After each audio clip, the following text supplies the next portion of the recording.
Negara Arab yang terletak di Timur Tengah yakni Lebanon diserang Israel hingga warga sipil tewas. Presiden Lebanon Joseph Aoun langsung memerintahkan pasukan tempurnya untuk melawan Israel. Dikutip dari The Guardian, Joseph Aoun mengutuk serangan tersebut dan meminta tentara Lebanon menghadapi pasukan Israel. Pertempuran sengit itu terjadi jika ada serangan Israel ke wilayah Lebanon. Dalam pernyataannya, Aoun menginstruksikan tentara untuk menghadapi setiap serangan Israel. Hal itu dilakukan demi mempertahankan wilayah Lebanon dan keselamatan warga negara.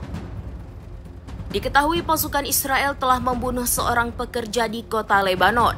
Media pemerintah Lebanon mengidentifikasi pria yang terbunuh itu sebagai Ibrahim Salameh, seorang pegawai di wilayah Blida, sebuah desa di dekat perbatasan dengan Israel. Pasukan Israel disebut menyerbu gedung pemerintah kota Blida, tempat karyawan Ibrahim Salameh sedang tidur. Di kamar tempat Salameh tidur, kasur-kasur berlumuran darah dan dinding-dindingnya berlubang akibat peluru. Sementara media Israel mengkonfirmasi dan berdalih serangan itu ditargetkan untuk menyerang infrastruktur Hizbullah. Namun pembunuhan itu memicu kemarahan meluas di Lebanon atas pelanggaran berulang terhadap kedaulatan Lebanon.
Download Tribun X sekarang, menghadirkan lokal menjadi Indonesia.